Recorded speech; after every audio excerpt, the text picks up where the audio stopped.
The sound of dishes crashing to the floor was my first memory of Maison. I was 5 years old, watching in horror as my father's career as a restaurateur came crashing down, literally and figuratively.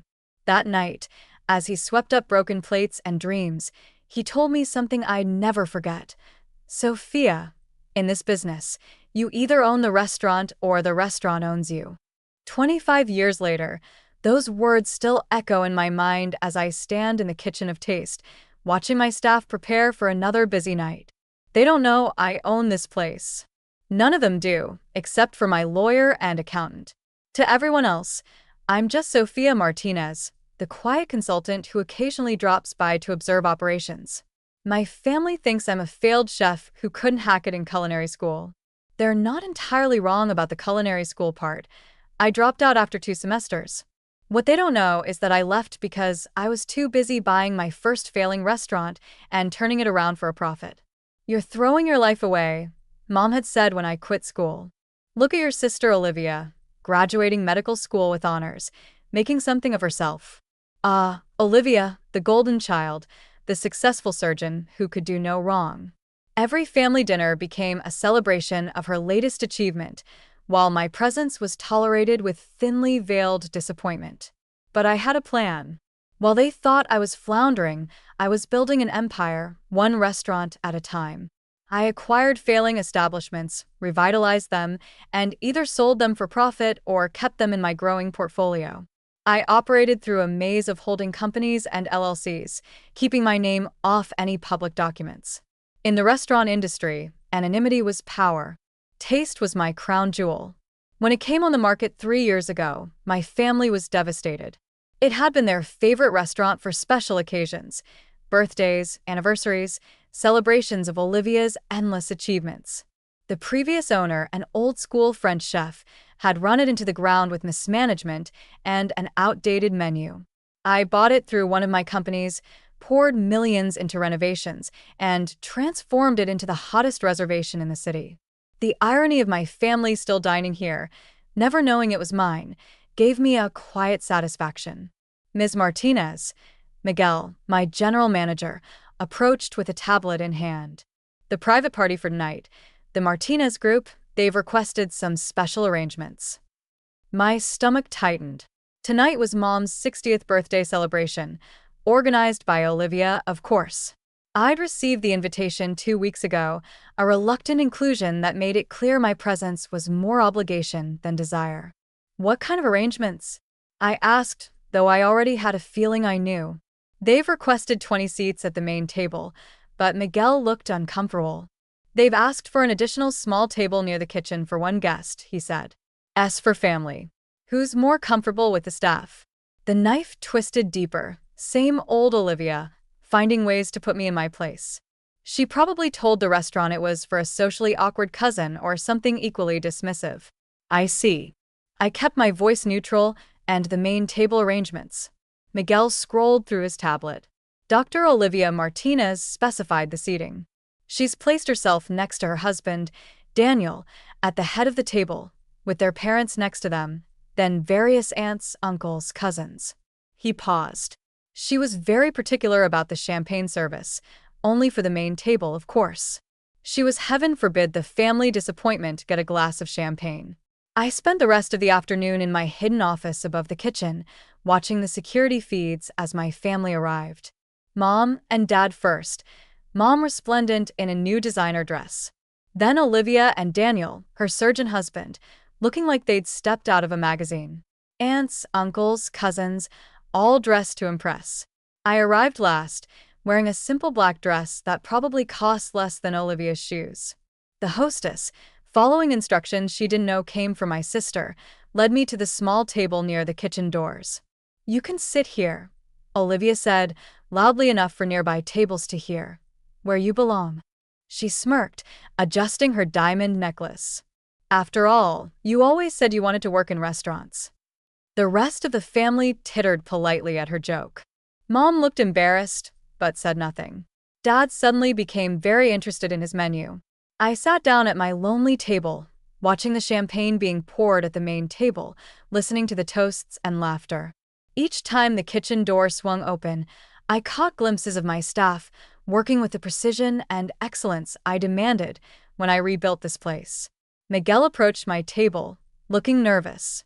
He knew me as the consultant who signed his paychecks, but he'd been instructed by Olivia to treat me like an unwanted guest. "Can I get you some water?" he asked quietly.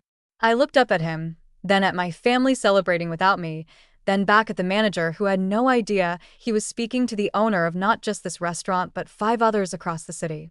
"Actually," I said, reaching for my phone, "I think it's time for some changes to tonight's service."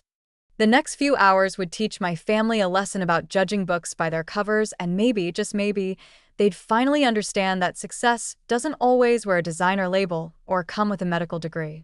Little did they know they were celebrating in my house, and in my house, everyone eventually learns their place at the table. I've learned something important in my years of running restaurants. Timing is everything. Whether you're plating a perfect sole or destroying someone's illusions of superiority, it all comes down to the exact right moment. Sitting at my isolated table, I watched my family through new eyes. The way Olivia held court at the head of the table, regaling everyone with stories of her latest surgical triumph, how Mom beamed with pride while Dad nodded along, occasionally glancing at his phone to check stock prices.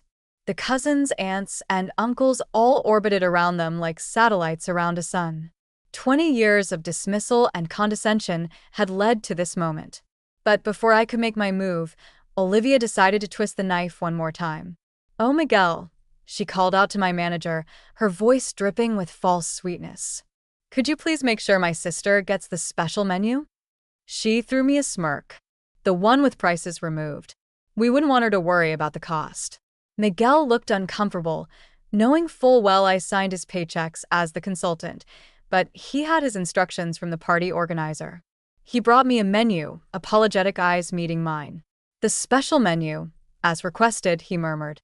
I opened it, noticing how Olivia watched expectantly, waiting for my humiliation. Instead, I smiled. "Miguel," I said clearly, loud enough for nearby tables to hear, "please bring me your wine list, the complete one, including the reserve cellar." Olivia's eyebrows shot up. The reserve cellar at Taste was legendary, bottles ranging from $500 to $50,000, carefully curated over years. Access was by invitation only, something she tried and failed to obtain despite her status as a regular customer. "Sophia," Mom called from the main table, her voice tight with embarrassment. "Don't be difficult. You know you can't afford." "Actually," I cut in, "I think I'll have the 1982 Chateau Lafite Rothschild." I turned to Miguel. "From the private collection in Cellar 3. The room went quiet. Even the regular diners knew about that bottle. $15,000 of liquid history, part of a collection that the mysterious owner of Taste had reportedly acquired at auction.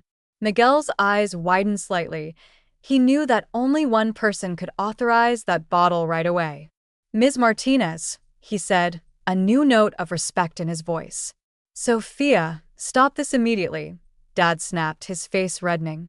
"You can't just order." "I can," I said calmly, "and I will." In fact, I stood up, straightening my simple black dress. "Miguel, please open the reserve cellar. I think it's time we shared some of our best bottles with the entire party." Olivia shot up from her seat. "You can't do that. Do you have any idea how much those bottles cost? They'll add it to Mom's bill." "No," I said softly, "they won't." I walked to the center of the room, where all eyes were now on me. 20 years of being the family disappointment, the failed chef, the cautionary tale, it all ended tonight. "You see, Olivia, there won't be any bill tonight, not for the wine, not for the food, not for anything." I paused, letting the tension build. "Because you can't charge the owner for dining in their own restaurant." The silence that followed was deafening. I could see the wheels turning in Olivia's head, trying to process what I just said. Mom's hand flew to her throat, clutching her pearls. Dad's phone slipped from his fingers, clattering onto his plate. What are you talking about?" Olivia managed finally. I smiled, the same smile I'd practiced in boardrooms and business negotiations. "Let me make this very clear. I own Taste. Not just taste, actually. I own the Petite Jardin downtown, Marina Bay on the waterfront, Rustico in the financial district, Cloud 9 at the top of the Anderson building, and Bro 55 in the theater district. Each name landed like a blow. They knew these restaurants, the most exclusive, most successful establishments in the city. Places where they'd celebrated birthdays, anniversaries, and Olivia's promotions. Places they'd bragged about getting reservations to, never knowing their failed chef of a relative signed the checks. That's impossible, Mom whispered. Those restaurants are owned by the Martinez Restaurant Group. Yes, I agreed. They are. The Martinez Restaurant Group, founded by Sophia Martinez, incorporated 7 years ago. I turned to Miguel. Could you please bring my laptop from my office, the one above the kitchen? As Miguel hurried off, I could see the reality starting to sink in for my family. Every dismissive comment, every condescending remark, every time they'd looked down on my failure, it was all coming back to haunt them. But you dropped out of culinary school, Olivia sputtered. You couldn't even finish your training. I dropped out because I was too busy buying my first restaurant, I corrected her. A failing Italian place in the business district. I bought it for pennies on the dollar, turned it around in 6 months, sold it for triple the investment, and used that money to buy 2 more failing restaurants. Rinse and repeat. Miguel returned with my laptop. I opened it, logging into the restaurant systems with a few keystrokes. Every screen in the restaurant, the ones usually showing wine selections and daily specials, switched to display the Martinez Restaurant Group's holdings and financial statements. Current annual revenue across all properties, $35 million, I announced. Net profit last year, $12 million. Market value of the restaurant group, approximately $150 million. The numbers hit them like physical blows. I could see Dad, the former accountant, mouthing the figures in shock. Olivia had gone pale, her perfectly manicured hands gripping the edge of the table. All those times you seated me by the kitchen, I continued, my voice carrying in the hushed room. All those times you made jokes about my restaurant career, I was signing your checks. Every bottle of wine you ordered to impress your friends, every special table you requested, every time you dropped my name to get a reservation, you were trading on my reputation without even knowing it. The look on their faces was almost worth 20 years of condescension. Almost. But I wasn't done yet, because timing, as I said, is everything, and I had saved my best course for last. The thing about revenge, like fine wine, is best served at precisely the right temperature. Too cold, and you lose the subtle notes. Too warm, and it overwhelms the palate. As I stood in my restaurant watching my family process the revelation of my success, I felt a strange sense of calm. The expensive bottle of wine arrived, and I gestured for Miguel to pour glasses for everyone. Even at my former lonely table by the kitchen, I raised a toast, lifting my glass to assumptions and to their consequences. Olivia remained frozen. Her perfect makeup couldn't hide the shock on her face. Mom kept opening and closing her mouth like a fish out of water. Dad, ever the accountant, had pulled out his phone and was frantically Googling the Martinez Restaurant Group. But why? Mom finally managed. Why didn't you tell us? Tell you. I laughed softly. When would that have been appropriate? During the family dinners where you only talked about Olivia's accomplishments? Or maybe during those lovely holiday gatherings where you introduced me as your daughter who works in restaurants, like it was some kind of terminal illness? We were worried about you, Dad protested weakly, still staring at his phone. We thought you were struggling. No, I corrected him. You wanted me to struggle. You needed me to struggle because my failure made Olivia's success shine brighter. Olivia finally found her voice. That's not fair. Not fair. I cut her off. Let's talk about fair, dear sister. I pulled out my tablet and brought up some records. Let's discuss the 12 times you called my office, not knowing it was mine, demanding special treatment at my restaurants. Or the time you tried to get my manager fired at El Petit Jardin because he wouldn't give you a table without a reservation. The color drained from her face. That was... I didn't.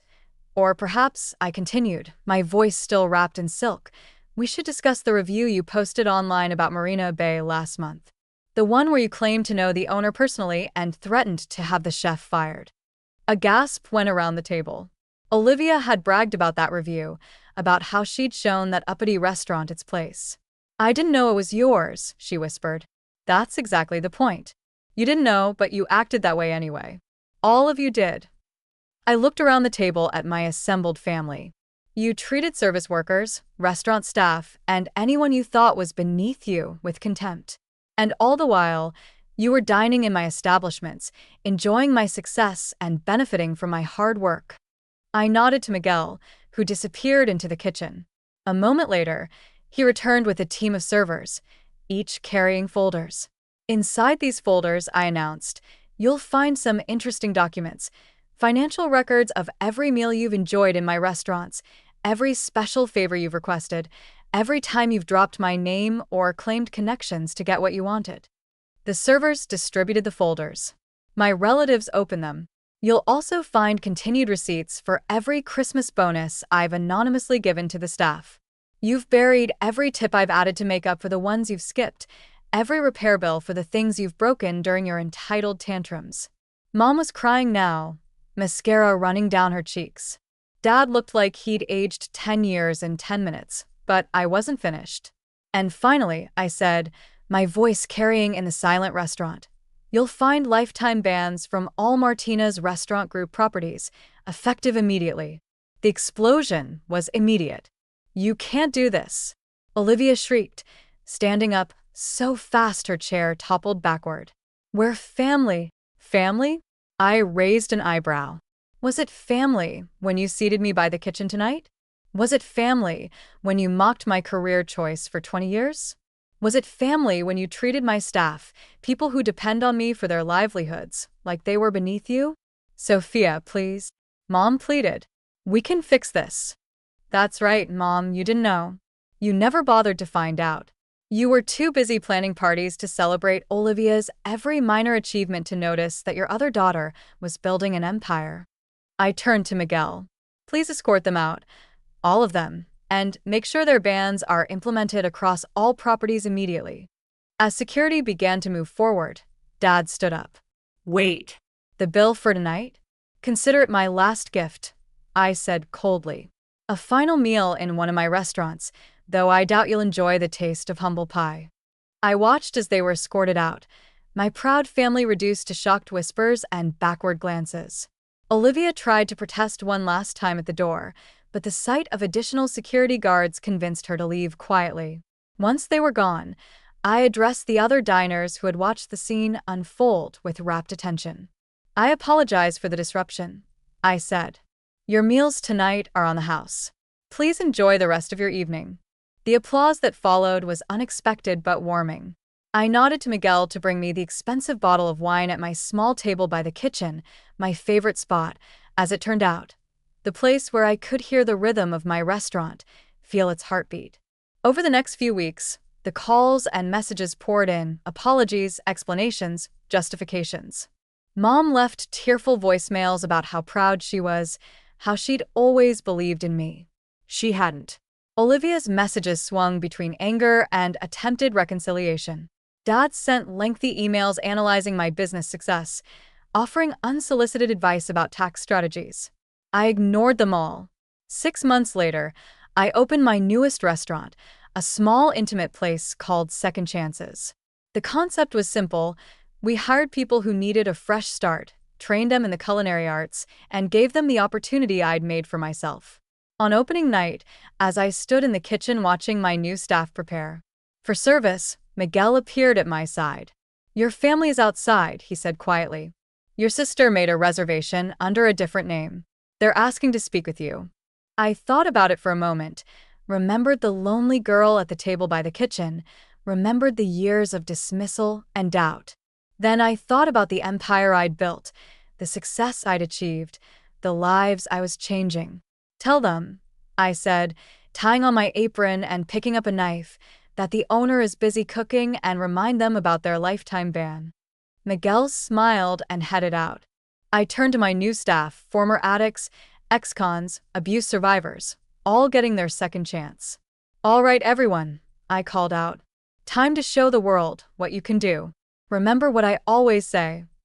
They joined in, voices strong and proud. In this business, you either own the restaurant or the restaurant owns you.